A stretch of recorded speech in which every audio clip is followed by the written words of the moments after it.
Bonjour frères et sœurs, bienvenue dans notre émission de ce dimanche, l'émission Talk to Me, Parle-moi que vous aimez. C'est une émission qui vous édifie, une émission où le Saint-Esprit nous enseigne, nous parle, nous édifie à travers les cantiques, à travers la parole et des temps de prière. Votre humble serviteur est encore aujourd'hui accompagné de ce bien-aimé qui vont nous amener dans la présence de Dieu, dans l'adoration. Au piano, le frère Samy, notre sœur Déborah et Grâce, nos deux sœurs vont nous entretenir dans ce temps, dans la présence de Dieu.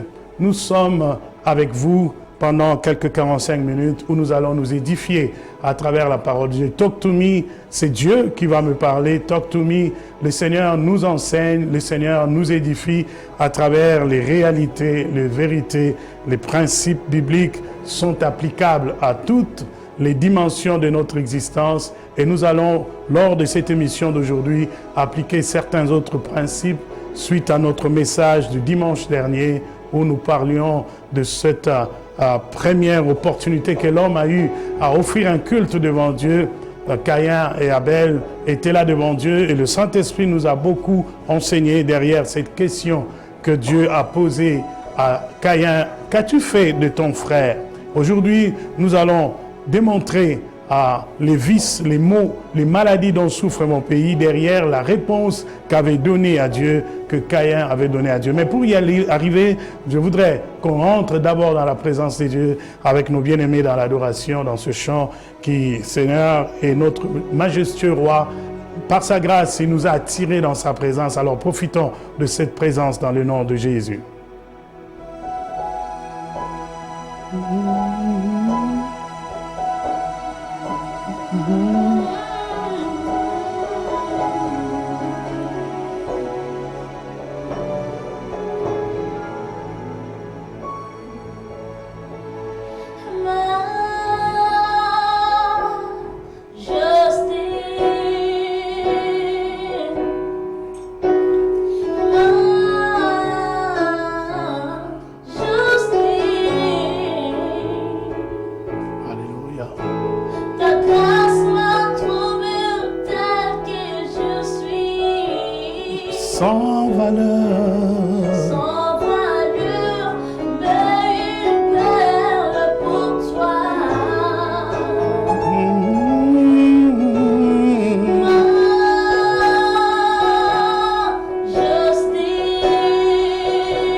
Accorde-nous ta grâce d'entrer dans ta présence.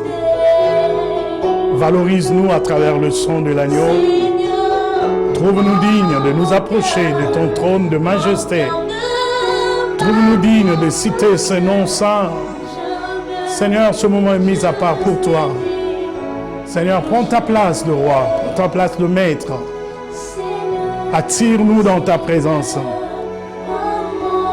Prends plaisir à notre culte aujourd'hui. Prends plaisir à nos paroles. Prends plaisir et agrée nos cœurs dans ta présence par ta grâce. Prends-nous et fais-nous de perles de grand prix devant toi. Dans le nom de Jésus. Alléluia. Je prie pour mon frère et ma sœur. Tous ceux-là qui vont se joindre à nous alors que nous avons commencé ce temps dans ta présence. Saint-Esprit, prends plaisir à ce que leur cœur soit de vases d'honneur devant toi. Viens déposer les richesses aujourd'hui dans ta présence. Nous disons, règne au milieu de nous. Règne au milieu de nous. Gouverne-nous. Dirige-nous. Oriente-nous. Seigneur, nous t'offrons nos cœurs. Prends plaisir à nos cœurs. Prends plaisir à ce que nous sommes. Et là où, Seigneur, nous sommes répréhensibles, que ton sang nous purifie. Que ton sang nous justifie. Que ton sang nous lave.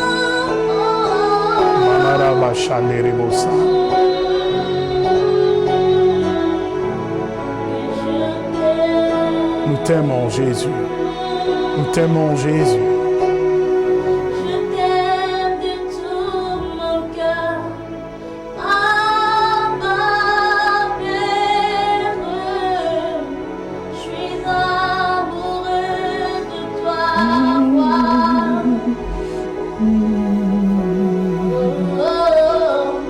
Mon cœur ne bat pour toi, précieux Jésus. Je suis amoureux de toi, roi.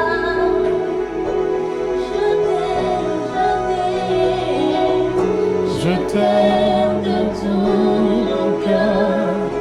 Abba, Père,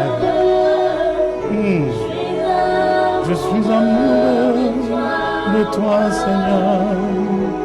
mon cœur ne bat pour toi, mon cœur ne bat pour toi, précieux Jésus.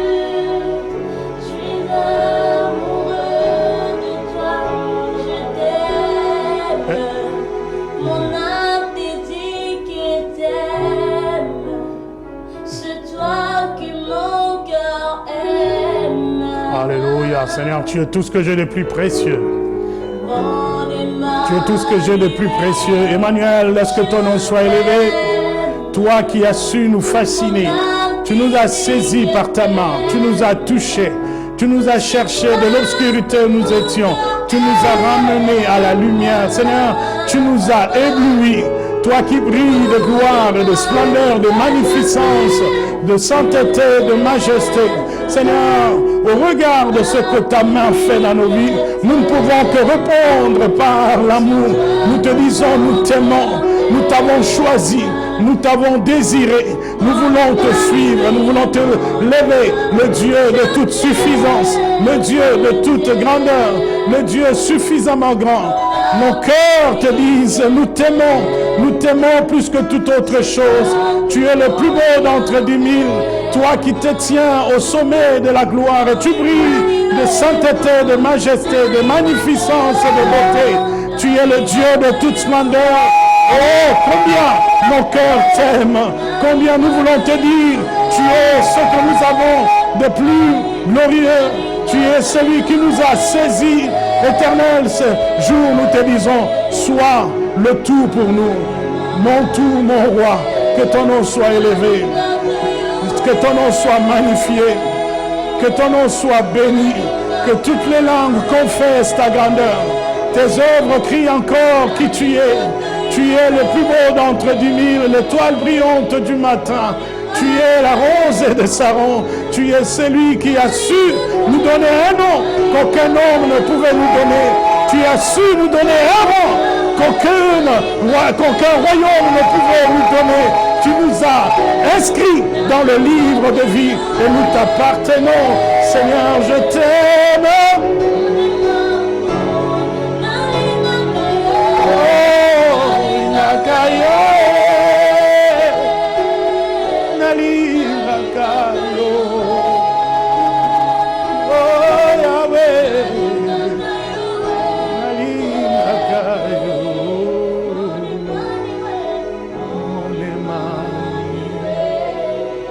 Entends-tu le cri de ton peuple aujourd'hui? Entends-tu les prières de ton peuple aujourd'hui? Seigneur, prends plaisir à notre adoration.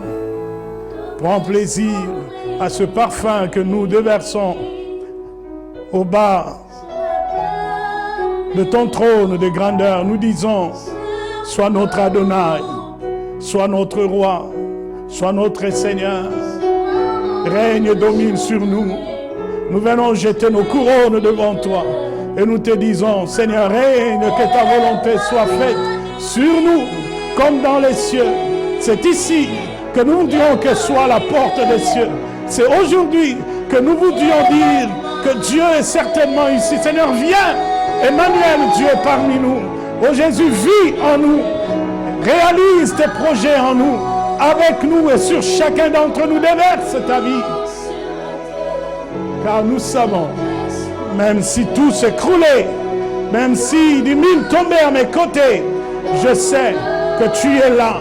Tu seras constamment là, éternellement là, le Dieu de notre suffisance. C'est sur toi que nous nous appuyons. Jésus-Christ, le rocher de vie. Laisse que ce jour soit un moment agréable dans la famille de quiconque est branché et connecté avec nous. Qu'il vive Emmanuel, qu'il vive le Dieu au milieu de nous, qu'il vive Shama, le Dieu qui est présent dans son âme et dans son esprit. Seigneur, fais-toi voir au milieu de nous pendant ce service où nous voulons t'adorer, te magnifier. Alléluia. Emmanuel. Emmanuel, sois béni. Emmanuel, sois glorifié. Emmanuel, sois exalté. Ta fidélité, Emmanuel. Je chanterai ta fidélité, Emmanuel. Je chanterai ta fidélité, Emmanuel. Une dernière fois. Emmanuel. Est-ce que tu peux donner gloire à Dieu? Est-ce que tu peux acclamer ce Dieu qui est au milieu de nous? Emmanuel, Dieu parmi nous. Emmanuel, Dieu avec nous. Emmanuel, Dieu en chacun d'entre nous. Nous te bénissons, Jésus, pour ce moment glorieux. Merci à vous tous que nous avez suivis lors de notre première édition le dimanche dernier et tous les commentaires que nous avons reçus. Nous bénissons Dieu. Nous ne sommes qu'instruments entre ses mains et qu'il accomplisse avec nous les desseins qu'il a pour ce pays. Nous sommes avec vous déjà dans ce thème que nous avions commencé, comme je disais tantôt, le dimanche dernier. Qu'as-tu fait de ton frère? Et la réponse de Caïn à Yahvé, le Créateur, le Dieu qui peut tout, qui a entre ses mains le pouvoir de l'existence, notre souffle même. Caïn répondra à Dieu, suis-je le gardien de mon frère? C'est là que nous commencerons notre étude d'aujourd'hui. Suis-je le gardien de mon frère? Parce que le but de ce message, c'est de nous amener à revivre en nous les sentiments que Dieu voudrait voir dans une famille, dans une nation, au milieu d'un peuple, où les intérêts collectifs, où l'amour de la nation, l'amour de notre patrie, l'amour de notre famille, l'amour de notre Église, l'amour de notre communauté devrait être plus grand que les intérêts personnels, plus grand que nos ambitions personnelles, plus grand que les passions de notre chair. Vous savez, lorsque Caïn répond ainsi à Dieu, ceci me donne des grandes indications sur la personnalité, le caractère de cette personne. Et je comprendrai pourquoi Dieu, omniscient qu'il est, il a agréé d'abord Abel et il agréera son offrande après. Parce que le problème, c'est que beaucoup de gens se posent la question. Ils ont tous pour la toute première fois, rendu culte à Dieu, chacun choisissant l'offrande qui correspond à ce qu'il savait faire. Comment et pourquoi Dieu ne choisirait que Abel et il n'agréerait que son offrande? Et beaucoup de gens se posent des questions du genre, est-ce que Dieu avait des préférences sur la personne d'Abel plus que la personne de Caïn? Ne perdons pas de vue que ce message rentre dans le grand thème que nous avons, je guérirai mon pays. Mon peuple souffre de plusieurs maladies, entre autres celles que nous allons déjà regarder à travers ce texte. La Bible dit en ce terme que Caïn entraîna son frère dans le jardin, là où il y avait possibilité d'accomplir ce qui remontait déjà dans son cœur. Il l'entraîna d'une manière délibérée, il l'entraîna. Et avant cela, la Bible nous dit que Dieu l'a averti, il dit le péché se couche à la porte de ton cœur, si tu relèves la tête, tu agiras promptement, tu agiras bien. Mais si tu te laisses entraîner par ce sentiment, tu agiras mal envers ton frère. Malgré l'avertissement divin, malgré le fait que Dieu est en train de lui révéler que le penchant qui ont pris racine dans ton cœur et qui grandissent peuvent t'amener à commettre un péché, à tuer. Caïn est resté inaccessible. Il a laissé son cœur être imperméable parce que les désirs étaient plus forts. J'ai remarqué pendant mes 30 dernières années dans le ministère ici et partout, le Seigneur nous a menés à l'étranger, quelques points sur lesquels je vais revenir et je vais éclairer ce texte d'Exode, de Genèse qu'on a lu tantôt au chapitre 4. Je vais l'appuyer par celui d'Exode au chapitre 2 parce que nous remarquerons que Moïse, après avoir grandi dans la maison de Pharaon, un jour, la Bible dit au verset 11 d'Exode 2, en ce temps-là, Moïse, devenu grand, se rendit vers ses frères et fut témoin de leurs pénibles travaux. Il vit un Égyptien qui frappait un Hébreu d'entre ses frères. Il regarda de côté et d'autre, et voyant qu'il n'y avait personne, il tua l'Égyptien et le cacha dans le sable. Il sortit le jour suivant, et voici 2 Hébreux se querelaient. Il dit à celui qui avait tort, « Pourquoi frappes-tu ton prochain ?» Et cet homme répondit, « Qui t'a établi chef et juge sur nous? Penses-tu me tuer comme tu as tué l'Égyptien ?» Moïse eut peur et dit, certainement, la chose est connue. Bien aimé, j'ai choisi ce texte parce qu'il y avait des similitudes dans la question. La première que Dieu posera à Caïn, « Qu'as-tu fait de ton frère ?» ressemble beaucoup à celle que Moïse pose aussi à ce frère, un compatriote. Pourquoi frappes-tu ton prochain? Parce que Dieu a envie de nous rappeler ce que nous unit, le lien que nous avons. Je regarde dans le livre de Jean, la Bible dit que nous n'avons pas, nous, choisi d'être enfants des dieux. Mais la Bible dit à tous ceux-là qui ont reçu le Verbe créateur, la parole, le Christ, Dieu leur a donné le pouvoir de devenir enfants des dieux, lesquels sont nés non du sang, ni de la chair, ni de la volonté de l'homme, mais des dieux. Bien-aimés, nous sommes tous de la famille des dieux. Et il y a un lien fort qui nous unit dans cette famille, c'est le lien du sang de l'agneau. Nous avons tous été, si cela est possible, si vous êtes déjà nés de nouveau, nous avons tous été scellés d'un sceau divin. Et nous disons appartenir au même Père, car le Christ, leur apprenant comment prier, il leur a dit, lorsque vous priez, n'oubliez pas ce qui vous unit à celui qui est Elohim, le Créateur, c'est le Père. Il dit, notre Père qui est aux cieux. Donc nous avons une relation familiale. Et dans cette famille-là d'enfants de Dieu, il y a des choses que Dieu doit absolument enlever aujourd'hui. Nous devons en guérir. Et remarquez une chose, personne n'a appris à Moïse qu'il avait le sang juif. Aussitôt qu'il a grandi, ce qui était en lui cria plus fort. Quand il a vu ce frère de même sang, des gens qui partagent le même héritage que lui, d'être des fils d'Abraham, il a vu ce genre souffrir.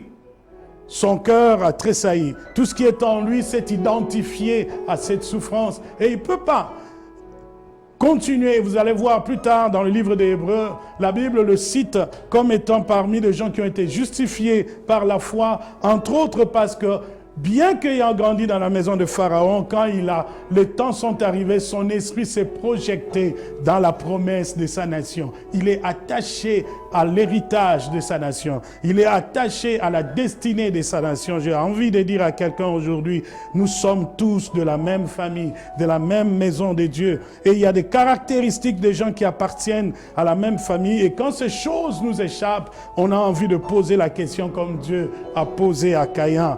Qu'as-tu fait de ton frère? Parce qu'il y a des choses qu'on ne fait pas à un frère.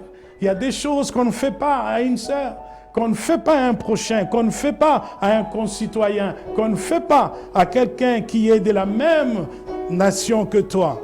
Mon pays souffre de plusieurs maladies. Une des maladies qui dérange absolument mon pays, et je veux la souligner aujourd'hui, c'est cette insensibilité. Plusieurs personnes ont développé un sentiment d'autosuffisance. Ils s'identifient qu'à leurs propres besoins, mais ils ont oublié que nous appartenons tous à un grand ensemble. Et ils sont devenus insensibles à la souffrance des autres, insensibles aux conséquences dans la vie des autres des actes que nous posons, insensibles aux dégâts que notre comportement peut provoquer dans la vie de nos compatriotes, de nos confrères, de gens de la même église que nous. Remarquez une chose, je me pose la question.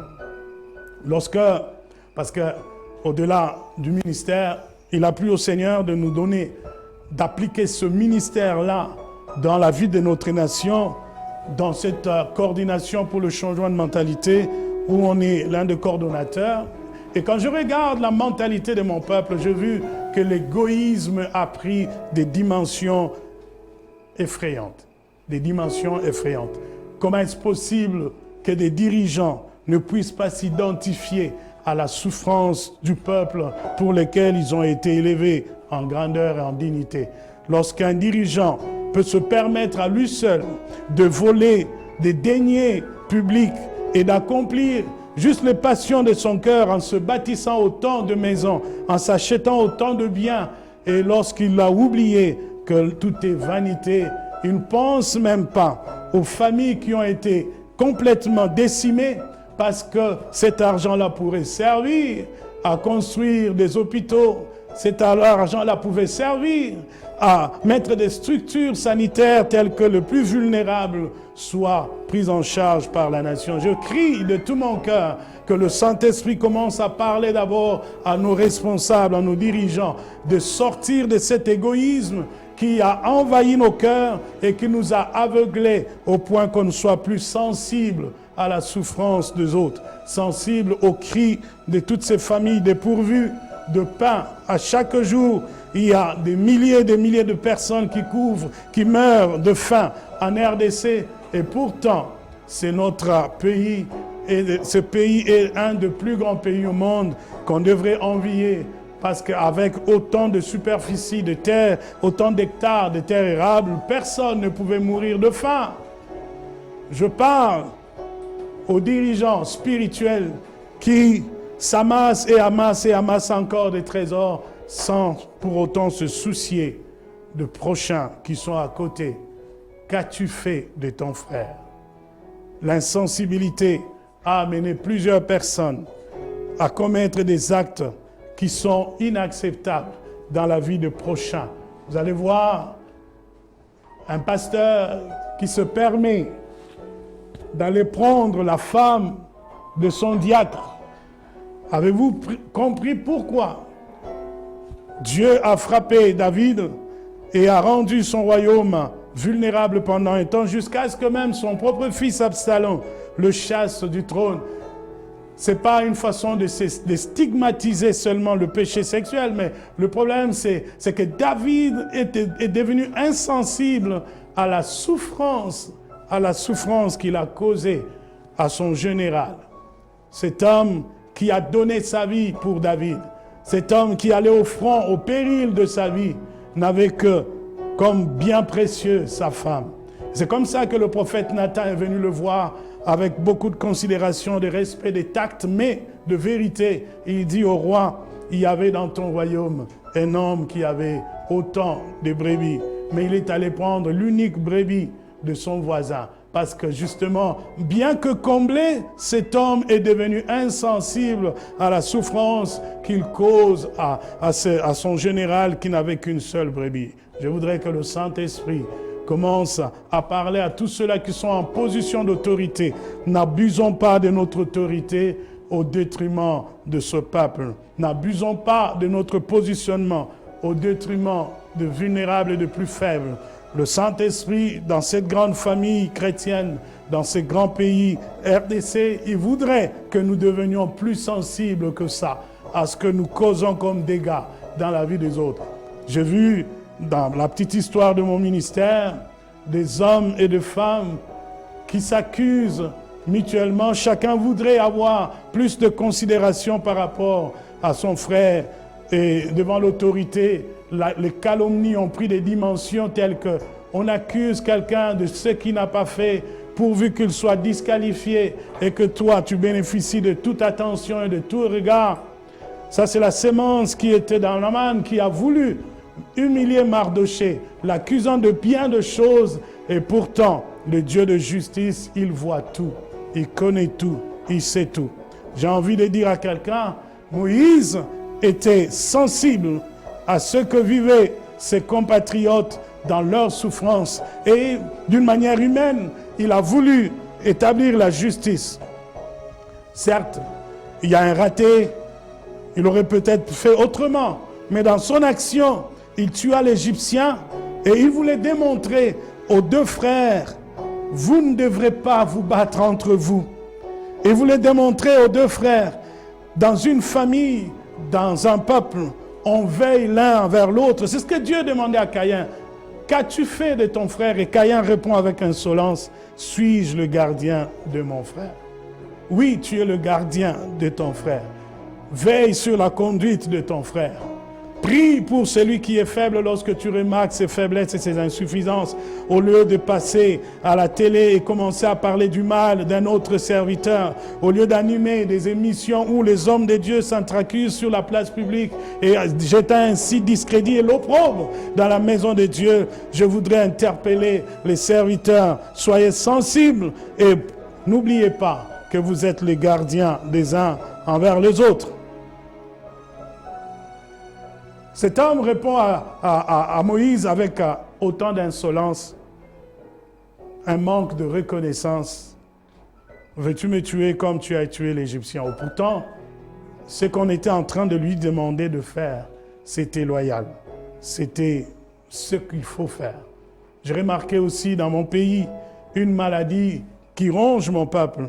Cette imperméabilité aux avertissements. Les gens sont très arrogants. Les gens n'acceptent pas les remarques. Les gens refusent qu'ils soient réprimandés. Quelquefois, on vient vers vous avec autant de douceur, avec autant d'amour. On veut vous faire voir, frères, sœurs, ce que vous faites n'est pas bien. La voie que vous avez empruntée est périlleuse pour vous, bien que paraissant inoffensive, elle peut vous coûter cher. Mais combien avons-nous été repoussés? Combien on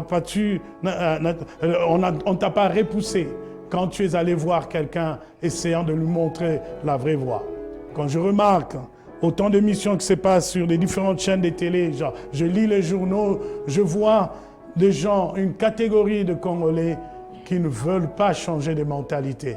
Ils n'ont pas le courage d'admettre que le modèle qu'on a suivi dans les régimes passés, le modèle n'était pas le meilleur. Ce modèle nous a amenés dans des gouffres. L'économie s'est effondrée. La vie sociale s'est détruite complètement. On n'a plus eu un État pendant autant d'années. Et quand on veut dire aux gens, changeons de direction, c'est comme Moïse. Il essaye de faire comprendre à ses deux frères, entre compatriotes, on ne peut pas avoir ce genre de comportement, changer de direction.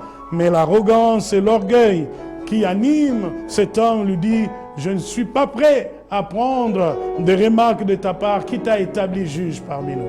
Ça, c'est la maladie des Congolais. J'ai vécu à l'étranger pendant de longues années et j'ai remarqué trois éléments qui sont constants parmi les Congolais. Lorsque les frères congolais sont dirigés par un pasteur étranger, ces gens-là sont les plus disciplinés. Ils sont à donner au service. Ils se donnent dans les dons, ils donnent facilement à l'église. Dans les dîmes, ils donnent facilement à l'étranger. Lorsqu'une église des Congolais est dirigée par un pasteur non congolais, les gens sont disciplinés. Ils font un effort, ils arrivent à l'heure au culte. Ils font tout ce qu'il faut comme des gens disciplinés. Mais lorsqu'ils reviennent dans une église dirigée par un pasteur congolais, c'est les retards le plus profond, c'est l'indiscipline la plus totale. Les gens ne sont pas adonnés dans ce qu'ils font, ils ne sont pas appliqués dans ce qu'ils font. Et ça, c'est la maladie du Congolais. Et je regarde cela sur le plan commercial. Lorsqu'un Congolais ouvre une boutique, un magasin à l'étranger, Tous les Congolais vont bouder ces magasins-là. Ils vont préférer aller acheter chez un étranger. Et j'ai entendu quelqu'un me dire, Olin envoie Misaye, est-ce que Yolin y a comme plus riche que moi? Tu ne veux pas voir ton frère progresser, mais tu préfères qu'un Libanais domine sur toi. Tu préfères qu'un Indien ait plus d'expansion dans ton pays, mais tu veux à tout prix écraser ton frère congolais. Ça, c'est la maladie qui ronge mon pays. Et je regarde dans la manière de gouverner.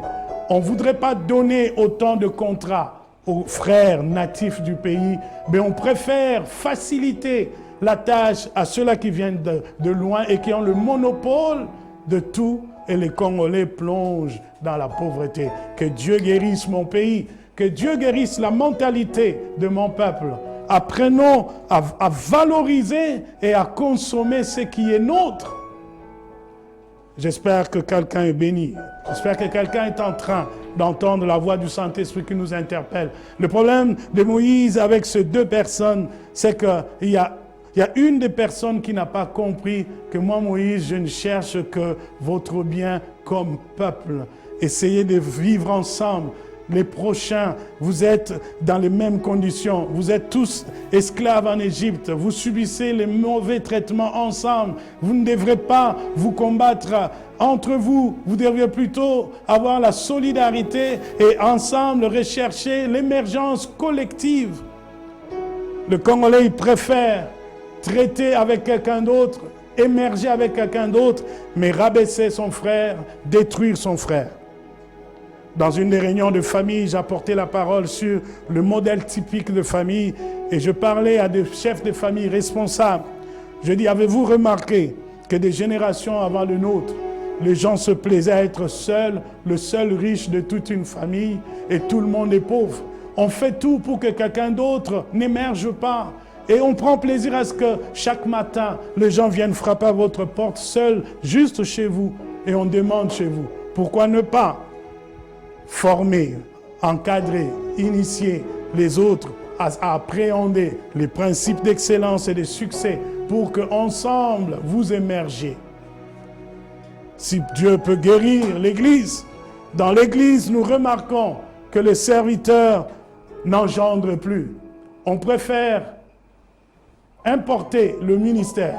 On va aller prendre un frère qui a été formé dans un autre ministère, on l'appelle, on est prêt à lui payer beaucoup d'argent que d'encourager les enfants qui sont nés dans ton église. Les encourager à émerger, à devenir grands.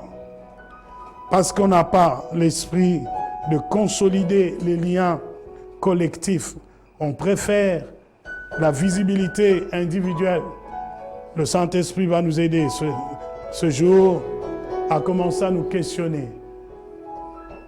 Il ne faut pas répondre à Dieu comme Caïn avec insolence. Suis-je le gardien de mon frère? Dans ce message, j'avais envie de dire à quelqu'un, oui, tu es le gardien de ton frère. Tu es le gardien de ton prochain. Tu es le gardien de ta famille. Tu es le gardien de ton église. Tu es le gardien de ton peuple. Tu devrais défendre ton peuple. Parler pour l'intérêt de ceux qui sont les tiens. Je finirai par un élément qui est dans ce texte très important. C'est que Moïse a eu peur. Il a eu peur croyant que le bruit est allé jusqu'à chez Pharaon. En fait, Dieu était en train de préparer les voies qui vont amener Moïse à entrer dans sa destinée. On pouvait voir dans les actions de cet homme un cœur de justice. Un cœur de justice. N'ayez pas peur. Pour un bienfait, même si les hommes ne sont pas reconnaissants, le Dieu de justice, il te voit, il te connaît.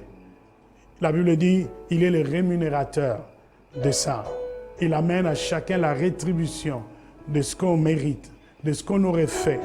Je vais t'encourager à être comme Moïse, à encourager les frères à demeurer ensemble, à lutter dans un esprit patriotique pour l'émergence collective, pour l'émergence du pays, pour l'émergence de ta communauté. Que le Saint-Esprit nous aide. Que le Saint-Esprit nous aide à prendre conscience d'un dernier élément. C'est que dans la vie, le Seigneur se choisit toujours une personne au milieu de plusieurs pour que cette personne entraîne plusieurs vers le haut. Et si l'élection divine dans ta famille est tombée sur toi, sois comme Joseph. Sois comme Joseph lorsqu'il a vu ses frères arriver, alors qu'il est déjà au sommet de son élévation, bien que souffrant des blessures du passé, bien que souffrant des blessures que ses frères lui ont causées, il a demandé d'aller chercher le Benjamin, aller chercher même le père, parce qu'il ne veut pas se comporter en bourreau, mais de l'autre côté, il voudrait leur faire voir qu'une famille, on se tient ensemble. On se tient ensemble, on vise l'intérêt des autres. Voilà pourquoi je finis par nous dire, visons les intérêts des autres. Battons-nous pour l'intérêt collectif et soyons sensibles aux souffrances des autres. Si tu as une minute, on va prier ensemble devant le trône de Dieu.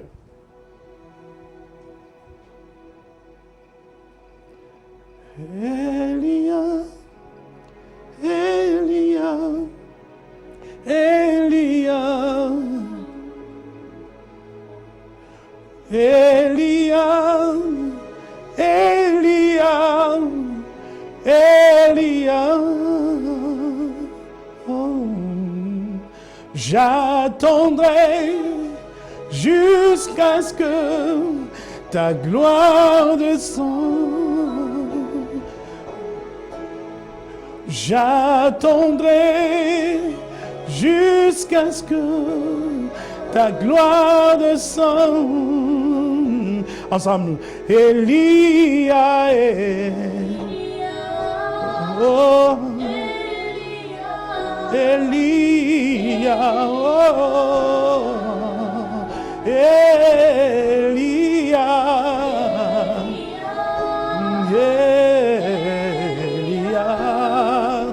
Elia,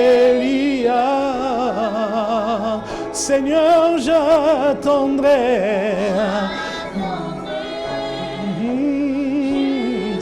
jusqu'à ce que gloire descende. Seigneur, j'attendrai jusqu'à ce que ta gloire descende. Telema kota makambo nangae telema makambo yo yamboka nanga kolo nalobi telema okota makambo yo ezotungisa mboka papa telema kota makambo yo ezoboma mabota papa telema kota makambo yo ezotungisa eklesia Yesu telema kota makambo yo. Commençons à intercéder pour la sensibilité dans notre famille. Commençons à prier pour que Dieu donne un cœur qui s'identifie au bonheur de l'autre, à l'avancement de l'autre, au succès de l'autre, un esprit patriotique, que Dieu nous donne de pouvoir viser l'élévation de notre pays, l'élévation de notre peuple. Seigneur, je prie, lève-toi et guéris ma nation. Lève-toi et enlève cette sémence d'insensibilité qui nous amène à poser des actes d'offense envers nos frères et sœurs et qui ramène le pays en arrière, qui ramène l'Église dans les ténèbres, qui détruit l'avancement collectif. Éternel, je prie pour moi-même. Donne-moi un esprit qui aime voir l'autre réussir. qui aiment voir l'autre prospérer, qui aiment voir l'autre avancer. Seigneur, je prie pour des familles qui sont divisées, des familles détruites par des méchancetés de ceux-là qui étaient en position d'autorité, des abus qui ont été posés dans plusieurs familles par l'autorité, tant politique que civique, autorité économique, des gens qui ont l'influence et la puissance. Seigneur, je prie pour les faibles qui ont été mis de côté dans notre structure de société, dans notre façon de fonctionner dans l'Église, dans notre façon d'agir dans la communauté. Guéris mon peuple, guéris mon Église, guéris ma famille, guéris mon frère, guéris ma soeur. Délivre-nous de ce syndrome qui était dans Caïn et qui s'est répété au milieu de Juifs alors qu'ils étaient tous ensemble en train de subir la même souffrance, les mêmes oppressions, alors qu'ils pouvaient rechercher ensemble la délivrance collective. Seigneur, je voudrais que tu enlèves les différends qui sont en train de nous ramener vers le bas et nous sommes devenus l'opprobre de plusieurs nations. Dans le nom de Jésus, dans le nom de Jésus, nous avons ainsi prié. Amen. Que le Saint-Esprit vous fasse du bien par ce message, que le Saint-Esprit bénisse vos familles et vos maisons. Alors nous nous retrouverons encore dimanche prochain dans cette émission Talk to Me. C'était votre humble serviteur, le pasteur Jacques Kambala. Que Dieu vous bénisse abondamment.